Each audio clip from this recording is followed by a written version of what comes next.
720 बातियों को जलाने का रहस्यपूर्ण विधान हो, या राजस्थान का पुष्कर मेला, तमिलनाडु का कार्तिकई दीपम हो, या फिर जैनियों का फेस्टिवल और लाइट, विविध भारत की तरह ही नाम और मान्यताएं कई, लेकिन श्रद्धा की प्रतीक कार्तिक पूर्णिमा का यह दिन कश्मीर से लेकर कन्याकुमारी तक देश को अलग रंग में रंग देता है।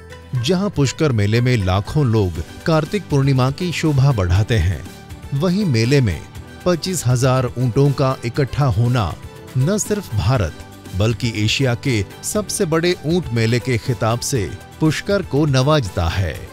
जहां वाराणसी में घाट हजारों दीपों की रोशनी से जगमगा उठते हैं, वहीं मंदिरों में कुछ लोग 720 दिए जलाते हैं। मान्यता है कि ये दिए हिंदू कैलेंडर के 360 दिन और रातों को दर्शाते हैं। यूं तो पूरा कार्तिक महीना ही बहुत पवित्र माना जाता है, लेकिन गंगा स्नान और दान का इसमें बहुत महत्व है। कार्तिक पूर्णिमा एक ऐसा दिन जब आकाश से सभी देवता धरती पर उतर आते हैं और मनाते हैं अपनी दिवाली। कार्तिक पूर्णिमा त्रिपुरारी कहे जाने वाले भगवान शिव को समर्पित है। यही वजह है कि इसे त्रिपुरी पूर्णिमा भी कहा जाता है। भगवान शिव त्रिपुर नामक राक्षस का वध कर त्रिपुरारी कहलाए थे। कथा है कि त्रिपुर राक्षस ने देवलोक पर कब्जा कर हाहाकार मचा दिया था। उसे वरदान था कि जो तीनों लोकों को एक साथ खत्म कर सकता है, केवल वही उसका विनाश कर पाएगा। और भगवान शिव के अलावा ऐसा कौन है जो ये कर पाता? इसलिए स्वयं शिव ने ही त्रिपुर का वध किया। देवता प्रसन्न होकर धरती पर आए और दीपदान कर भगवान शिव को धन्यवाद दिया। धर्म यानी दान, और कार्तिक पूर्णिमा को तो खास तौर पर दान का ही दिन माना गया है।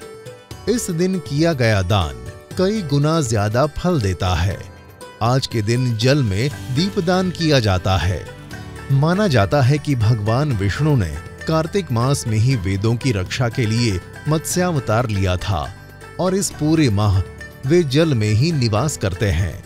यही वजह है कि लोग नदियों और घाटों पर स्नान, ध्यान और दान करते हैं। खासकर गंगा नदी में स्नान करने से मोक्ष की प्राप्ति होती है। हमारे देश में नदियां उसी तरह ऊर्जा का प्रसार करती हैं जैसे रक्त हमारे शरीर में। जल को स्वयं जीवन कहा गया है। जल और जल के स्रोतों के प्रति कृतज्ञता होना जरूरी है, क्योंकि बिना जल इस पृथ्वी की कल्पना भी नहीं की जा सकती। नदियों को धर्म से जोड़ने के पीछे भी शायद हमारा यही कृतज्ञता भाव काम करता है। द रेवोल्यूशन देशभक्त हिंदुस्तानी की ओर से आप सभी को कार्तिक पूर्णिमा की हार्दिक शुभकामनाएं। जल को सहज कर संपूर्ण प्रकृति को बचाएं।